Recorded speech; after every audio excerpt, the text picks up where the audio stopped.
Good afternoon, everyone. It is the first Thursday of October. It's 12 o'clock, and that means it's time for In Conversation With. This is our third In Conversation With, and we are really excited today because we are dealing with a completely new topic. We've got the most amazing guests. We have Louise Claassen and Nokwazi Mzobe from a very funky, leading edge new startup. Welcome, guys. So there's this thing out there called the Metaverse. You might have heard about it. You might not have heard about it. You might have been in there. I mean, we were going to screen from the Metaverse today. I mean, this is what a virtual reality headset looks like if you haven't seen it. This is your controllers when you're in the Metaverse. You put this in, and the moment you have this on, and you're in the Metaverse, then you actually enter a completely new world. It is something that that you can only really describe if you've been there, and it triggers every one of your senses. I mean, there's this one song by U2 that I listen to. It brings you to tears, you know, and Bono is standing in front of you singing "For Me," just for me, you know, and then the edges around, you know. So it's really, and then they transport you to different countries.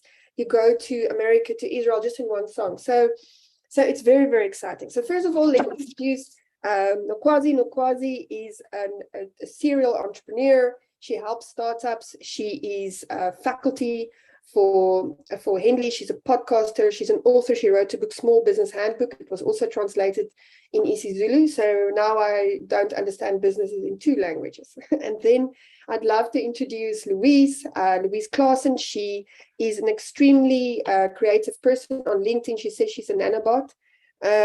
She designs and facilitates learning in very innovative learning solutions. She's experimenting and creating immersive learning solutions through virtual reality. The other day, she was on a chopper in Durban Harbor shooting a virtual reality film, and it is out of this world. So this is a all-star South African lineup, female, and they understand business in Africa like a few other people do that I know. I mean, Louise is at this very moment sitting in Nigeria. Nokwazi is here with us in the offices. We are in Pretoria.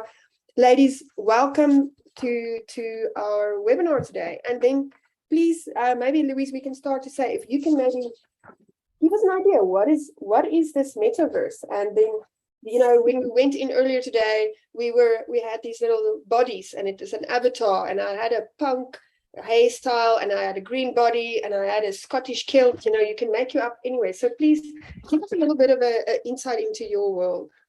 Thank you so much, Ronelle. And thank you for that very warm welcome. It is incredible to be here in this virtual space with you. And this is a 2D virtual space. And the interesting thing, of course, about the Metaverse is that is an embodied virtual space, meaning it's 3D. The way that we connect with each other is completely different. It's a really and truly fascinating space. And I think in fact, that Helena is going to be able to show us around a metaverse space, or a space that I think we call a social VR space, that is on the way to becoming what we would call a fully fledged metaverse space. So Helena, if you want to, you're more than welcome to switch things out a little bit and show us what AltSpace looks like. So this is a space in AltSpace VR, and I think, Helena, while you're showing around, we might just join you there. So let's go see what things look like on that side of the world. And you will see, hopefully, us in a moment. Yeah, I don't know if you can see us, Helena, but we are around. You'll see we've got our immersive branding up here. You'll see the beautiful Fluid Rock and Fluid Rock Academy branding over here. You'll see my partner with a very, very, very, very funky hair. That's Zuri over there. And this particular space, AltSpace VR, has been around for quite a long time. It now belongs to Microsoft. It didn't always.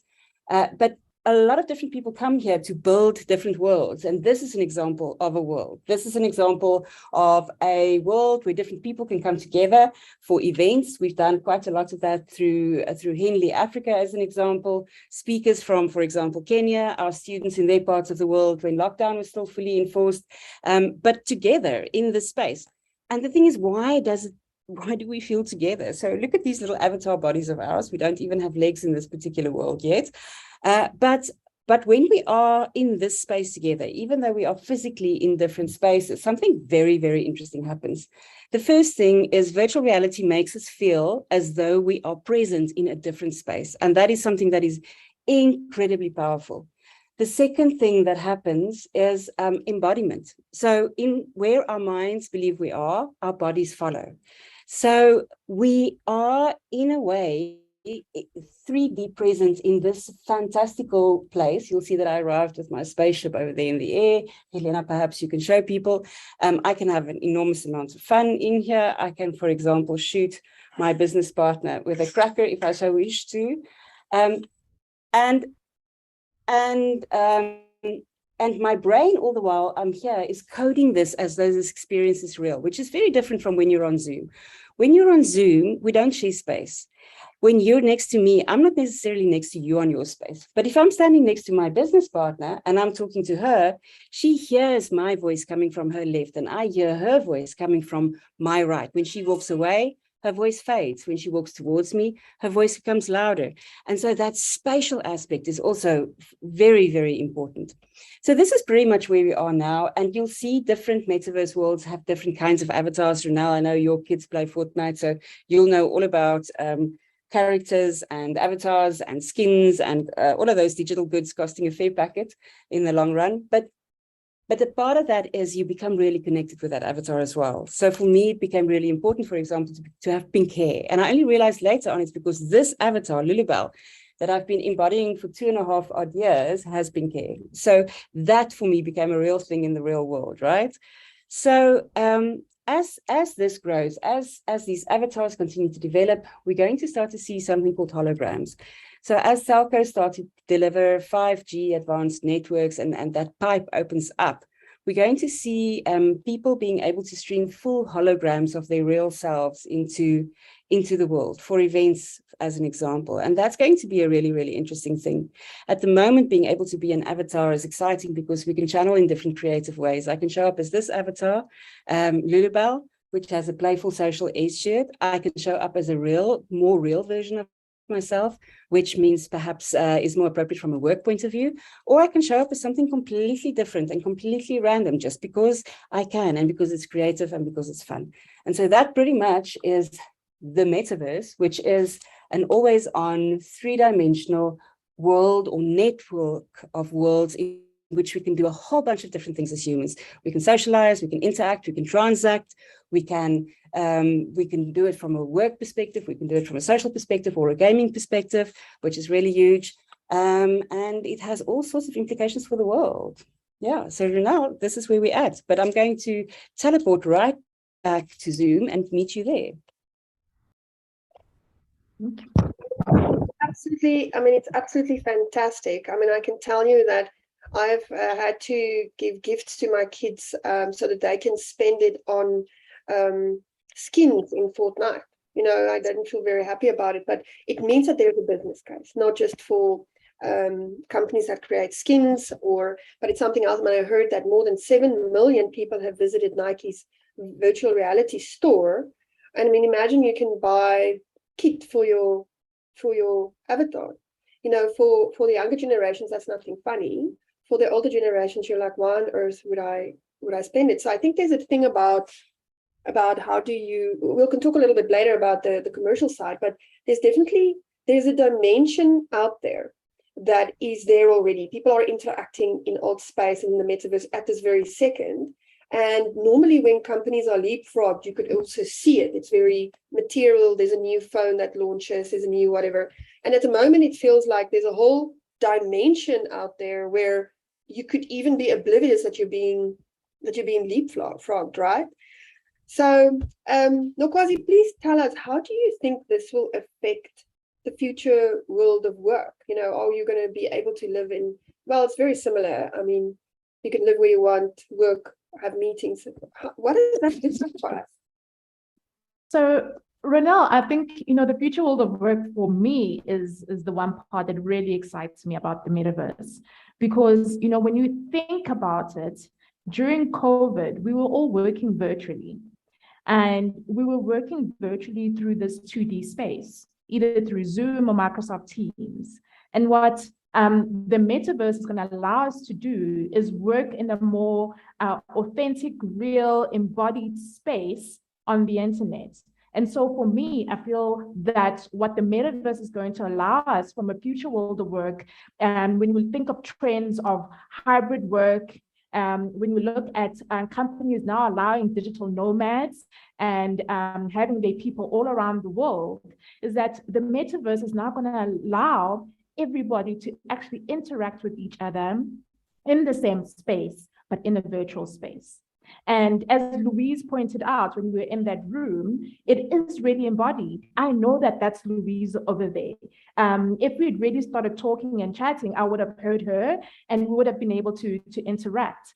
And, you know, as Louise also put nicely, is that there isn't the metaverse. There are a lot of metaverses. And so, you know, when I think about the future world of work, with Facebook or Meta, they have Horizon Workspace, where they're already, you know, testing out that you can come into a boardroom and everybody can come in and be around this particular boardroom. There'll be an ability to project your slides or whatever in the actual metaverse.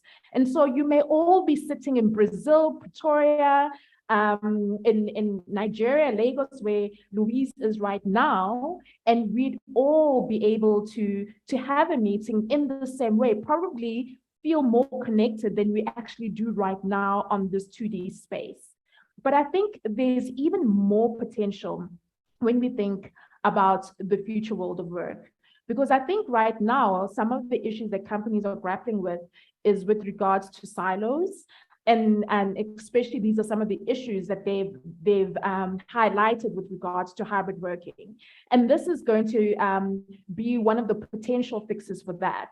But then we also think about you know, specific use cases around call center agents with avatars, and Louise will speak more around avatars and the potential around there, not just from a social space that she spoke about now, but even the potential from a world of work perspective and what that could mean.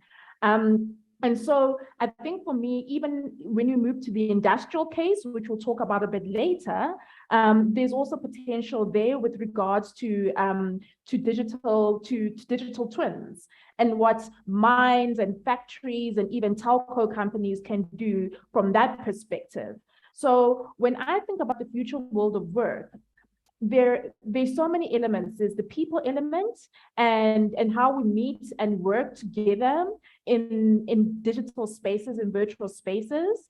There's us looking at new products and services for our businesses, and we could either have, as I said, digital twins or actually create new assets and new business models for ourselves with regards to that. So there's also that potential. And then obviously there's the part on how do we engage with our consumers and our customers and our clients in a different way. So the opportunity from a future world of work is really, really broad. I mean, that's simply fascinating. So I'm just thinking that, as you're saying, that it's actually, if you don't participate in the metaverse, you are almost not on the bus. But it's not a bus, it's a rocket ship. And this rocket ship is going to leave.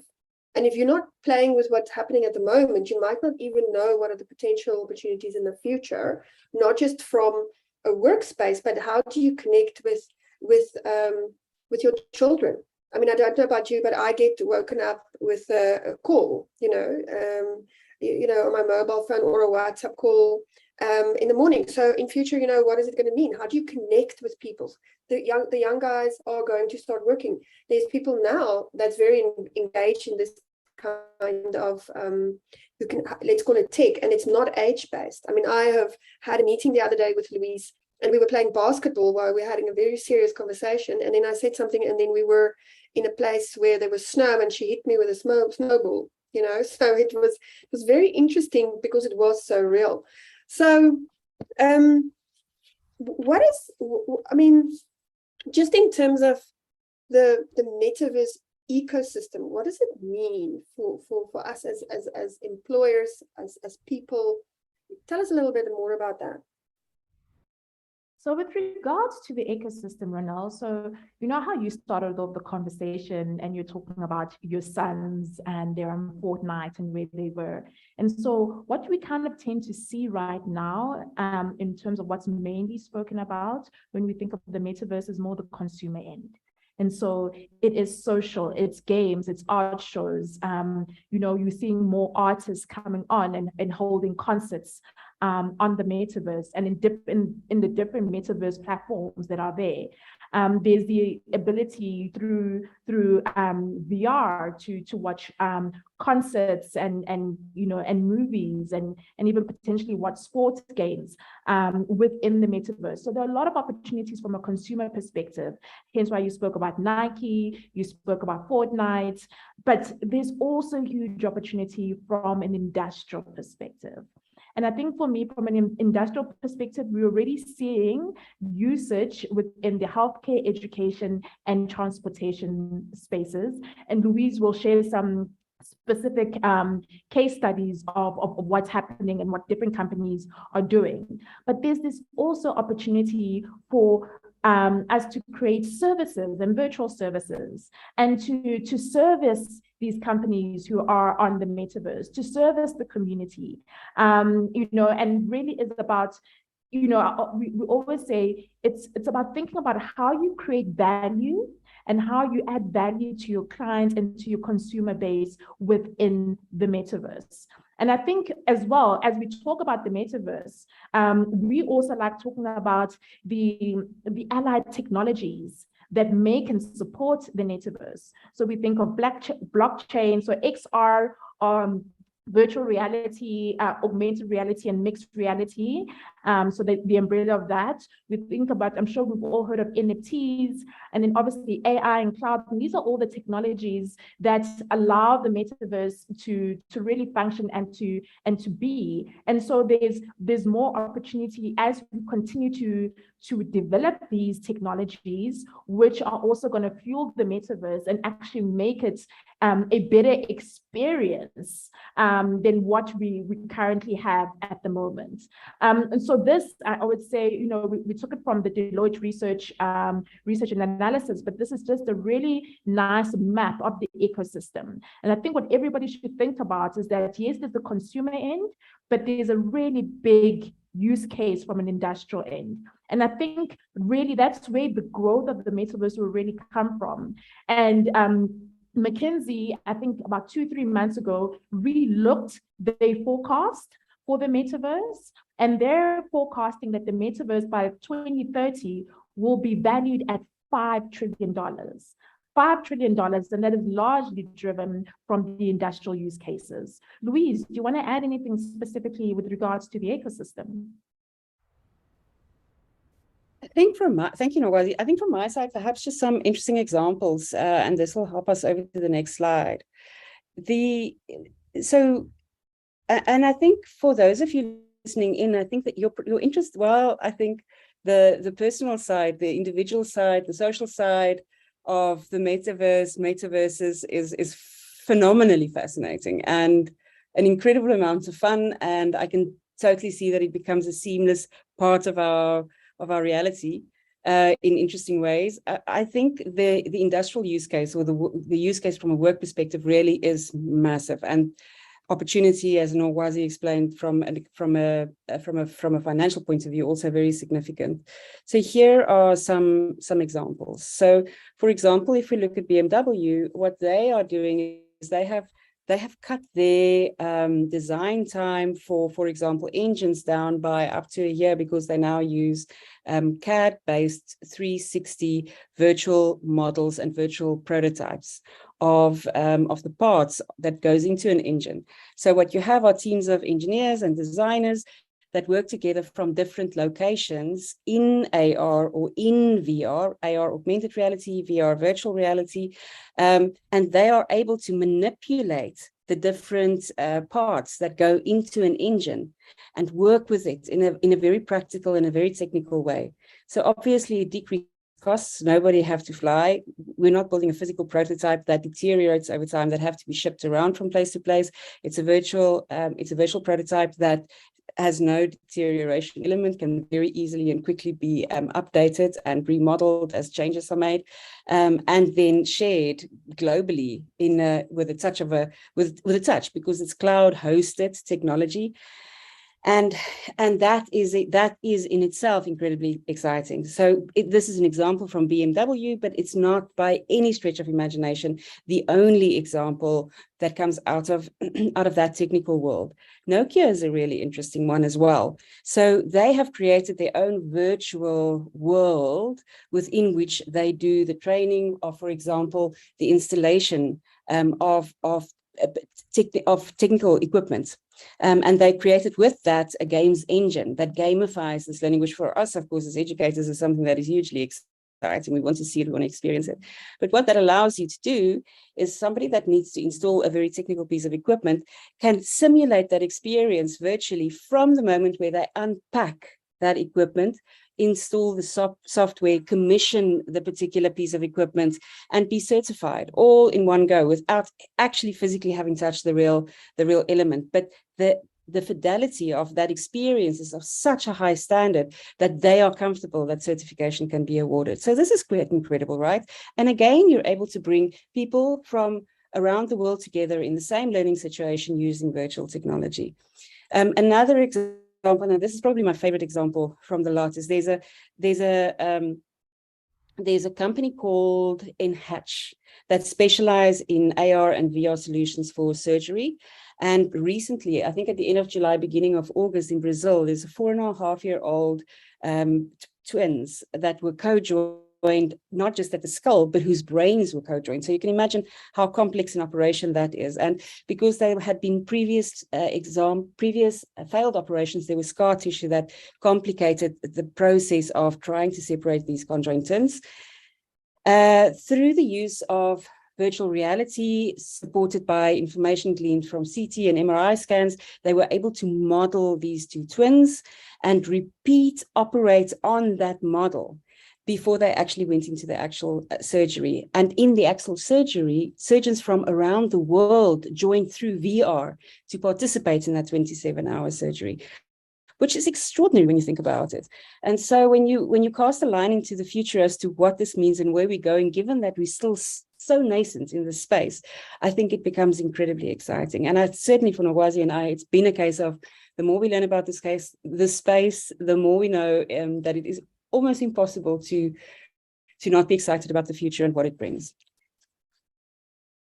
You know, Louise, I so agree with you over there, because I was sitting with one of my classes and they were talking about one of the challenges that we have in SA with regards to solar panels.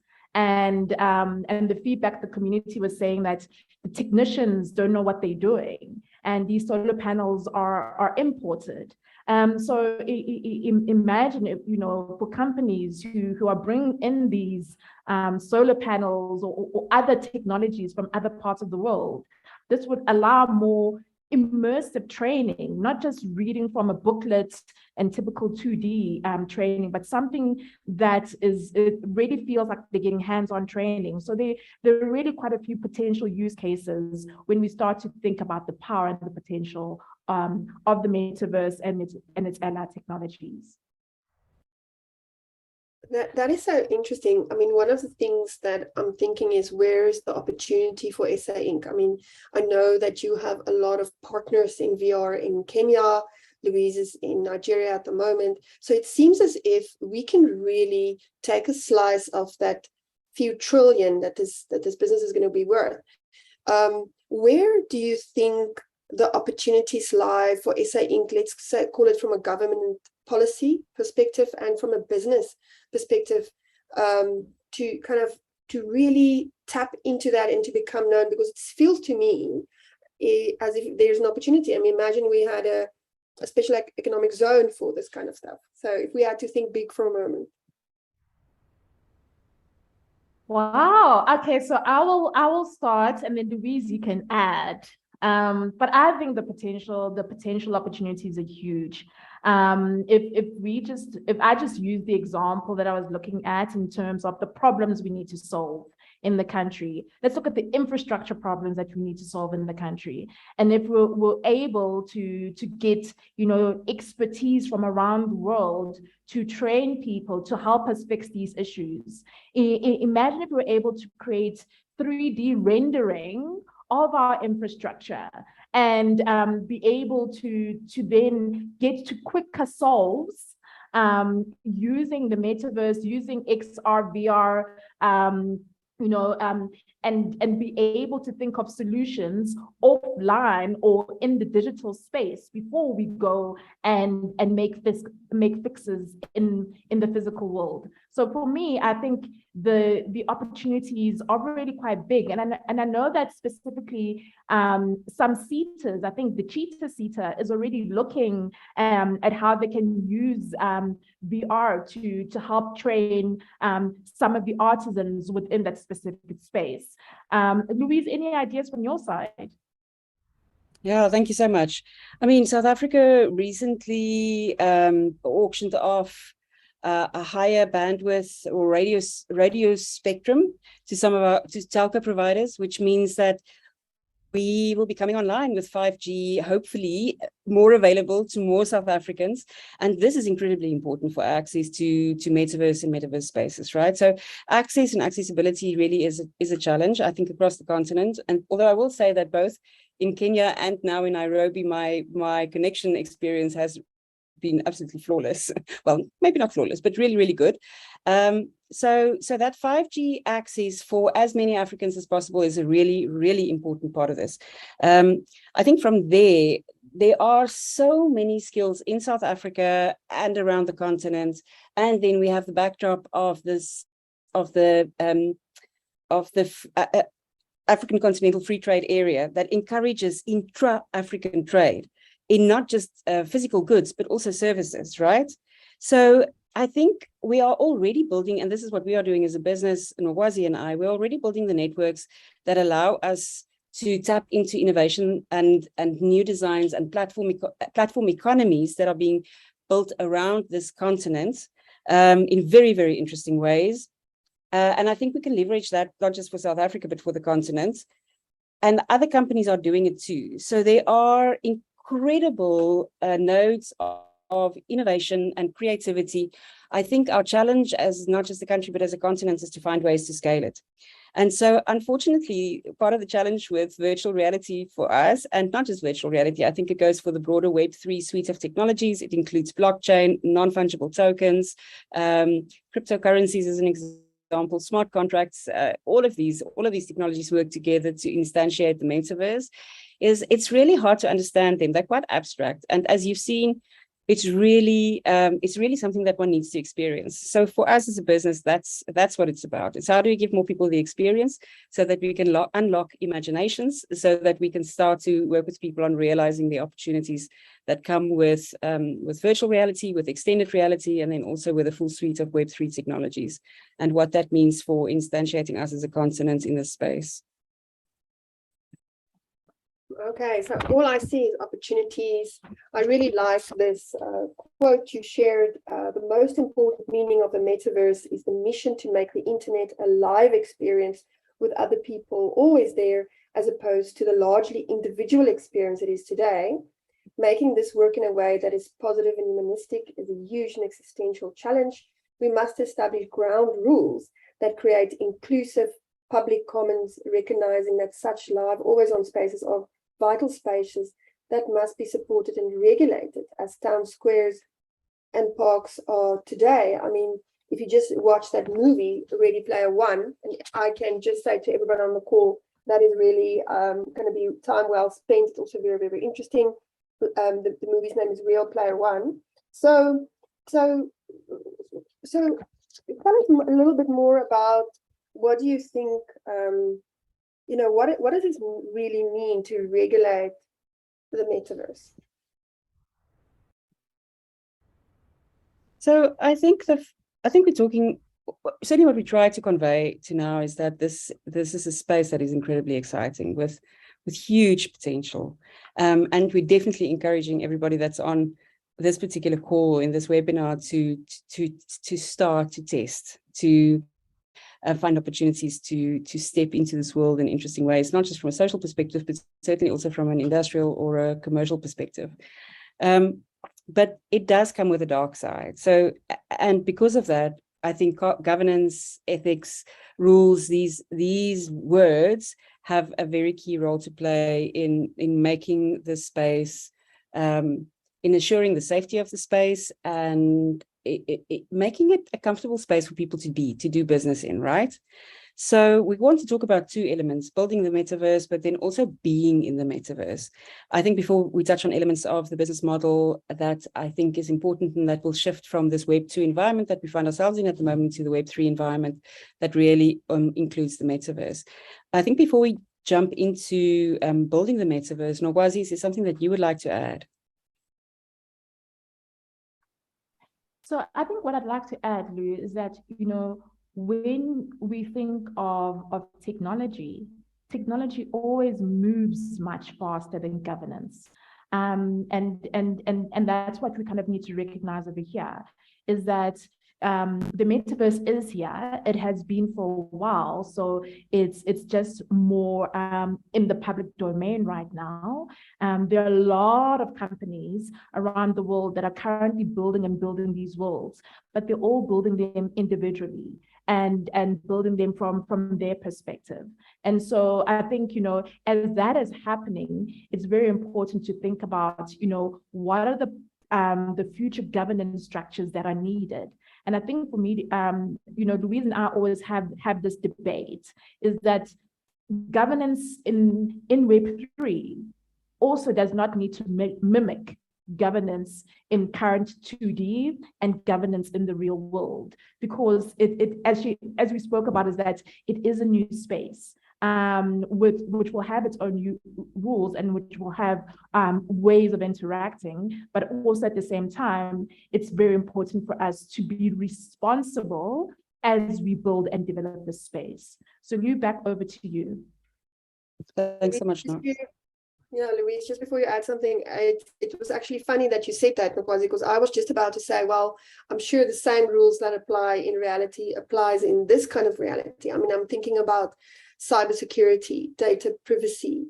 But it's very interesting that you say, let's first see what the space requires before we just do copy paste. Thank you, Louise. Yes, spot on. Thank you so much. So we've already got a whole bunch of different worlds that are operating as metaverses, or in metaverse-like ways, meaning that they have some of the aspects that a fully fledged metaverse will have, or some of the characteristics, but perhaps not all of them just yet. Altspace VR, as an example that we showed you a little bit earlier, is a social VR space, but it doesn't have the crypto or the blockchain-based economy integrated into that space just yet. It may get there, but it doesn't exist there just at this time just yet. Whereas when we look at a Decentraland as an example, it isn't a space that can be accessed through virtual reality in that fully immersive way just yet, but it does have that blockchain-driven token economy that works incredibly well. So that makes that space really interesting. So we're looking at different spaces, they're at different levels of maturity, and people are building them in different ways. Now, some of you will know Roblox, possibly because of your kids, and they may hang out there, and will know that Roblox is a fascinating metaverse kind of environment. Again, not accessible yet through virtual reality, but certainly 3D, accessible through this kind of platform or through an app on your iPhone or your phone, your smartphone. It works on a token basis. It is open architecture, which is hugely important. It means that anybody can, in a low def or high def way, come in and build a game, build a space where people can hang out, build a stage where an artist can come and perform, which is a whole story of its own. And so that space is vibrant. And when the creators started to build that space 15 years ago, they did not know who would be their biggest audience. And as it is, their biggest audience are children and young people. They look at it from a systems thinking point of view. And so for Roblox, who is a listed company now, by the way, they designed that space from the beginning with safety in mind. And so all their decisions are systemically driven to think about safety, to think about children, to think about data, to think about how that environment can protect young people. So that is really important. I think another interesting example there is Lego. So Lego, Julia Golden from the Lego group says that the next version of the internet must be designed with children's well-being in mind. And of course, for them, that would be really important. And they're looking at that through three different principles. Protects children's right to play by making safety and well-being a priority, safeguards children's privacy by putting their best interests first, and then empower children and adults with the tools to give them control over their digital experience.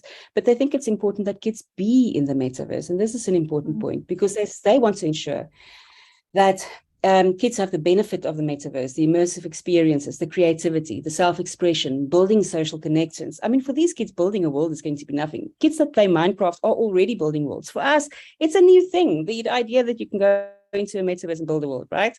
But not for these young people. Their mindset is completely different, and it's something that Lego wants to encourage, but in a space that is safe. Now, in future, we very well might be in a situation where different metaverses have different ratings, in the way that we do with movies, in the way that we do with music, a PG and R, so that you as an adult and you as a kid and you as a parent know what kind of world you're going to go into and what experience to expect, right? So whether you go into, when you go into a bar, you know to expect one kind of social setting. When you go to a playground, another. So this will not be that different, but there has to be some way of codifying and informing, I think, letting us know what's going to happen. So building that governance in, those intentions in from the get-go, from the ground floor up, is going to be incredibly important. The second thing that's important is this idea of industry standards and protocols. Now, you'll all know that if we look, for example, at Apple, they have built this walled garden ecosystem. They're completely horizontally integrated. They control the hardware, they control the app ecosystem, they control the entire user experience. And that is a really problematic concept when it comes to Web3, because what we're hoping for there is a truly interconnected, a truly interoperable, decentralized concept, something that is not controlled by big tech in the way that many experiences and environments in Web2 is. We want to see something different. We want to see an environment that is open architecture, where we can go and build, go and participate, go and express our creativity, go and allow get others to experience our worlds in our way. So this is a really big risk. It's a really big red flag, I think, for me and certainly for others that have this hope, this dream for Web3 to be a space that is human-centered in a really, really big way. So we're hoping that Apple kind of ecosystem concept doesn't get copied out. And that really talks about, will our Web3 environments, our metaverse environments, be centralized, or will they ultimately be decentralized? Something that goes along with that is the idea of interoperability. And if you think about those skins, Ronelle, that you spoke about earlier, that your kids pay a lot for, but that they really, really want, for example, in Fortnite, who do those skins really belong to? Do they really belong to your kids? Because when they leave the Fortnite environment, they no longer have those skins. When they go into another world or into another game, they no longer have those digital items. They no longer belong to them. So that ownership is kind of false until we can get to a point where we really can move our digital goods that we paid for or won or exchanged in some way with us from between the digital and virtual spaces that we move between. They are not really ours. And that's where the concept of non-fungible tokens supported by blockchain comes in, because that becomes a way of proving that we own a particular digital good, that we have a right to it. And it becomes beholden on these different infrastructure supported metaverses to ensure that there is this interoperability, there is this ability to move from space to space with everything that you own in a digital or virtual sense. And that in turn then stimulates a whole new version of economy across these metaverse spaces, which is really exciting. This is fascinating stuff. I mean, we are a group that really specializes in corporate governance, and we work a lot with boards. And Board members range between people who are incredibly IT savvy, really understand, are very able, can cross it, to people who really did not grow up with emails, even sometimes just a digital board pack is tough to navigate, and I have a dream now that we can have a board meeting in VR, in old space, where everybody could hear each other and we can have presentations. That could be a very interesting one, because what you normally have with new tech is the leadership do not actually understand and know the tech. I mean, if you talk blockchain, NFTs, all of that stuff, I don't think a lot of people have a very good understanding of it, including myself. And I think you've explained it to me a few times already. So it is an abstract concept until you see it in real life working. But people are making a lot of money in blockchain with cyber chips, what do we call it? So that's going to be a very, very interesting space to get. I mean, if you look at the board of Twitter, at a point, the board members of Twitter have only tweeted 7 times, and that's a few years ago. So the people in charge of a whole organization do not understand the core business. They don't go to the shop floor, so to speak. So what I also can see is and I'm just having some random thoughts, are that there's really a voice missing on boards. I don't know what your voice, I mean, I'm not saying it's an age related, because it's not, it's ageist, but I do think that there's an emerging tech voice missing on boards. What are your views, Nokwazi? So I think it's so interesting, because when we've been thinking of creating our board, we've been saying we need younger people. We were thinking of recruiting my nephew, who's also like your son's a gamer and literally lives in this digital world, and saying he should be on our board and also advise us in terms of what's happening, what's been done, because he knows it better than us. It's what he lives, it's what he does. But you're 100% correct, Ronelle. I think it's not just for boards, it's also for leadership. This, as we said, you're seeing stats saying the metaverse will come into its full fruition in 2030, right, in full maturity. But the reality is that the metaverse is already here. The user experience may not be perfect, right, but it's here.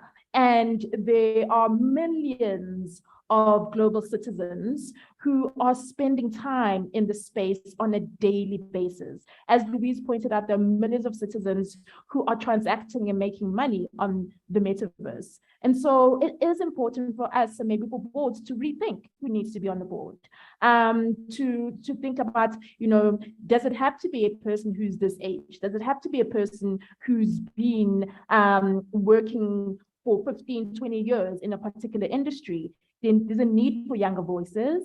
There's even a need for creatives, people who think differently, people who think out of the box and see the world differently, because then that's the only way we can start to be challenged in terms of how we view things. And so when we were in Kenya last week, one of the conversations we were having with some of our colleagues that we met over there was that, when we go into the metaverse, we can't be thinking of existing business models that you're going to take them and go put them and be able to transact in a similar way. We have to think differently. We have to think out of the box. And I think for me, that is just, for boards, it just makes sense. Bring in young minds, bring in different minds, bring in people who will challenge your thinking. And I think the opportunity that you as leaders and board members will see is in your discomfort. In your discomforts, that's where the opportunities will come from. So bring in people who will make you uncomfortable. Bring in people who will say to you, you know what, actually, Louise and I are such a huge contrast, because I tend to be more compliance, governance. That's kind of where I come from my background, and she's very creative. And sometimes, even with this discussion, I was like, we need to think about the rules and regulations, the tax and whatever. And Louise was like, no. We need to challenge that. We need to challenge how the financial services system is currently structured, because that could, that not even could, should come across differently within the metaverse. So Ronelle, yes, I think I gave you my answer in the long spiel, in terms that different voices are needed, and younger voices are needed, and voices that will make boards uncomfortable. And I think that is what is needed. Louise, do you want to add anything to that? Yeah, I love Nokwazi's take on this particular question. I think it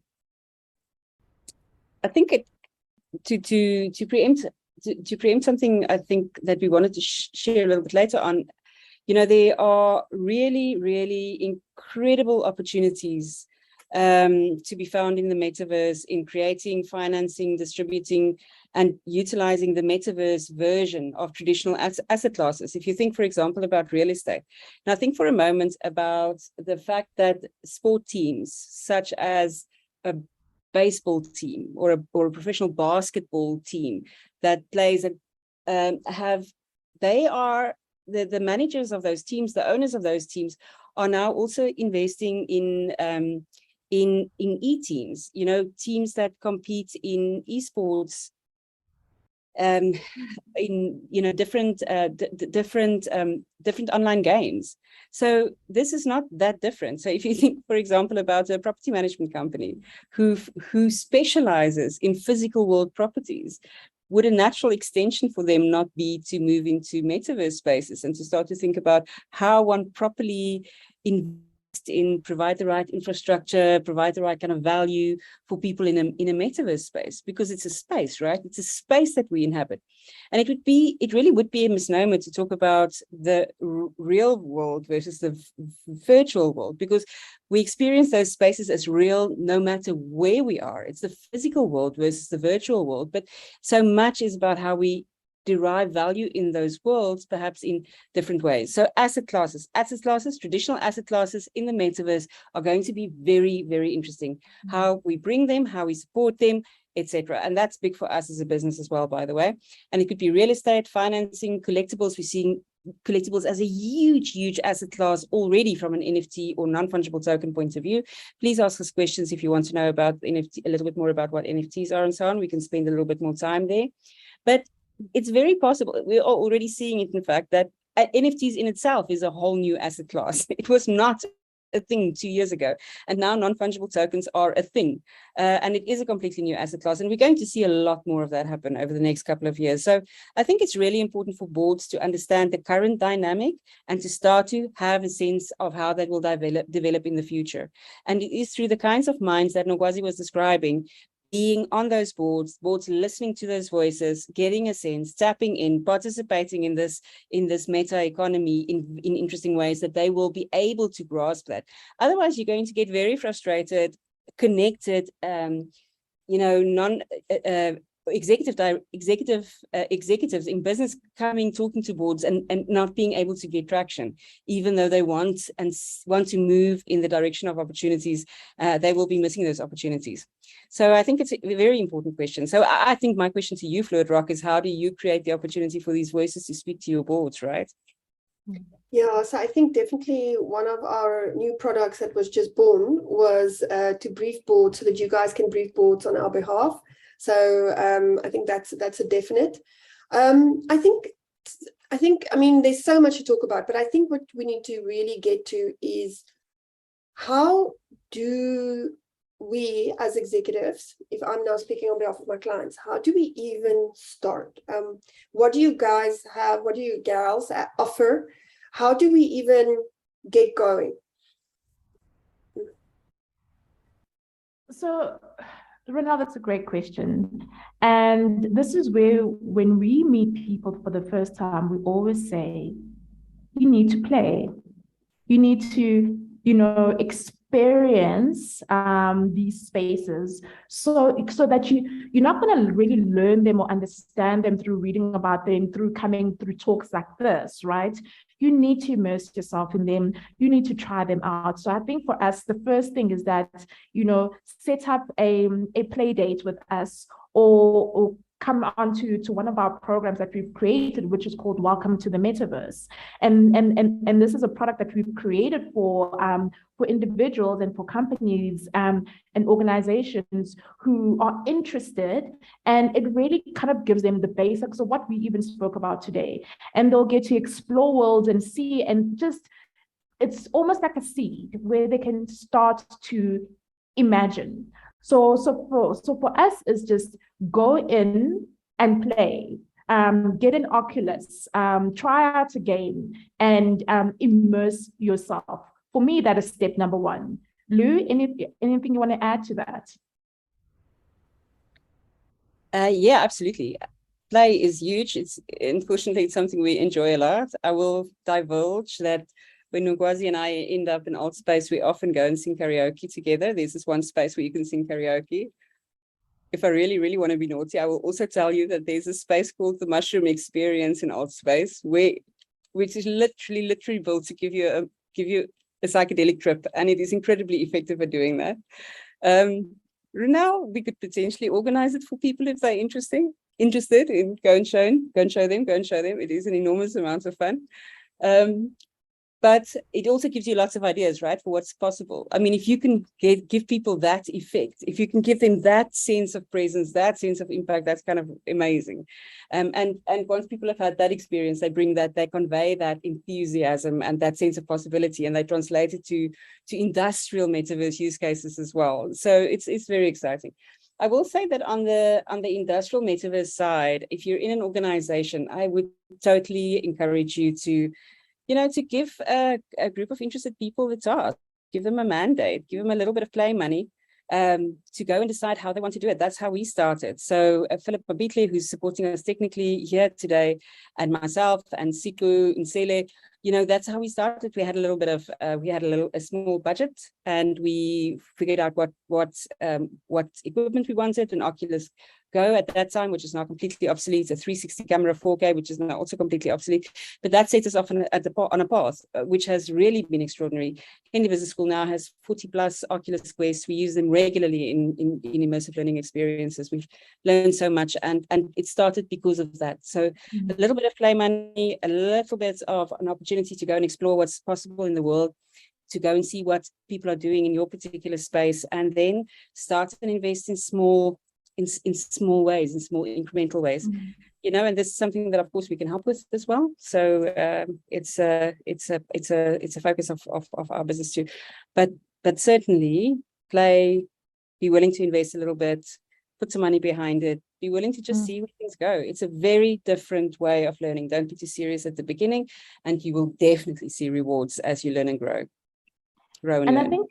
I think that's the thing, that a lot of companies who are just finding low risk opportunities and using that as an opportunity. So, you can go and create your own NFT and see what that means. Go and get somebody to build your own world for your own alt space and see what that could mean, and have, the organization either rent, if you're not yet willing to buy Oculuses, and come and have a team, I don't know, a monthly team meeting, all hands, what they used to call them in corporate, and have it over there, and you play basketball and you socialize. So start off with just low risk opportunities. They are there. But the thing is that, this is the early stage in terms of the development of the metaverse, and you can't be waiting until it's at its full maturity. Use this time to play and to really, really explore. You use the words play and fun and explore. It's words that I don't think we mention in my company often enough, and so it does seem to be very exciting. And anybody who is on the call, you're more than welcome. I forgot to say that, to put any question you have in the QA. We're struggling to see the chat, but you're more than welcome to post any question or comment that you have in the QA. In the last few minutes, we can deal with that. So I mean, it definitely seems to me that we need to everyone should be in touch with you. You can facilitate it. You have an ecosystem. You can create the space. You can get design. You can create virtual reality films. I mean, the possibilities are endless. I mean, I know that you said that there's an insurance company that you had a session with the execs, which is now they're going to build their business, but in VR as well. And it's almost like, how do you want your clients to interact with you? Because you can't be in real life but not be visible in virtual reality. So you need to be in all spaces. I mean, clients or people are advertising. Facebook is old news. Instagram, TikTok, LinkedIn is more for professionals, YouTube, whatever. So it seems to be that it's another channel at the minimum. And at the maximum, it's a place where people can interact with you and your product in a way that they could never before. I mean, imagine if your client services were in the metaverse. I know a lot of times they're using bots now, but I mean, I imagine you could go and sit and talk with someone. I mean, it really could be a big game changer. So from a governance perspective, if I have to summarize, is I really can see that some of the rules that we have in place, we need to think of, not just from safety of minors, but also safety of adults. It's privacy, it's data, but then it's not a copy-paste solution. It's a let's invent, let's be creative. Louise, you emphasized open source. Let's keep this open source. I think you're being very optimistic, but let's watch that space. And then I think it's a space like all the words that you were describing. It's like you can experience things that you doesn't have to harm your physical body through things that could be really, really interesting. I mean, it's really incredible. So everyone who's on the call, you're more than welcome to reach out to the team directly. We will be circulating the slides a bit later after the call. I mean, our team already had an introduction to the Metaverse session, and it absolutely blew everybody's minds. We are also going to do the next session, which is Journey to the Metaverse. So really understanding where in our business do we want to be involved in, kind of, and brainstorm it and see, and then start prototyping it. I mean, people who couldn't email at a stage, you thought that it wasn't going to be that important. Now, grandparents, if they don't have a very, very able, you can't connect to the younger environment, you can't connect to your clients. So it really makes it clear to me that this is a absolute must. Need to understand it, needs to understand what it means. It's very interesting. So guys, we're almost wrapping up. If I can have a minute from Louise, a minute from Nokwazi, and then we have to close the session. Thank you so much. I would have loved to have some questions. I think there's so much to say about the space, but I think there's so much more to say in conversation. But thank you for being here. I mean, please reach out to us on LinkedIn, wherever, if you have more questions, if there's something that intrigues you. And thank you for joining us for the session. Really appreciate it. Thank you, Fluid Rock. And from my side, it's to say that, if you're still sitting there and you're saying to yourself, yeah, this metaverse thing, Meta and all these big tech companies, what does it mean for me? Well, I'd like you to think about it differently. And Louise spoke about all the allied technologies that support crypto, blockchain, NFTs, we've mentioned XR, and these are all technologies that have valid use cases even by themselves.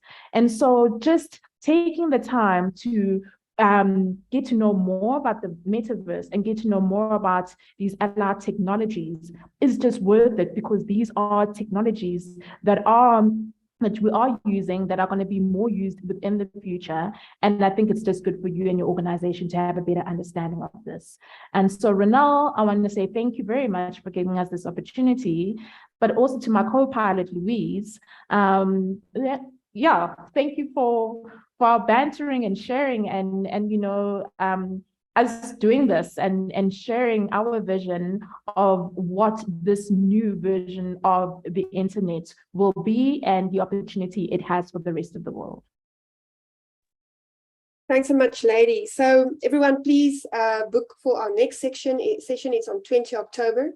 It's all about the potential effects of being grey listed. We've had a huge response to our webinar, and we're getting a lot of requests from companies to draft opinions for them to see how it will be applicable to them. People are being quite proactive about it. And then on the November one is 3 November. please join us because we are talking about insights on third-party relationships. It's very important about your reputation. It's from a UK crowd called GWCI. They have a lot of experience in this. And then already we have our February and March webinars lined up. It's all about the latest trends in cybersecurity and about marketing. You know, I've sat in boards many times and I didn't really know what questions to ask around the marketing of the business. So we're basically giving a little bit of a masterclass to boards on what is really important when it comes to the marketing and branding of a business. Thank you, everybody. Loved it. This was so exciting. Please join us again next time. Thanks, everyone. Bye. Thank you. Goodbye.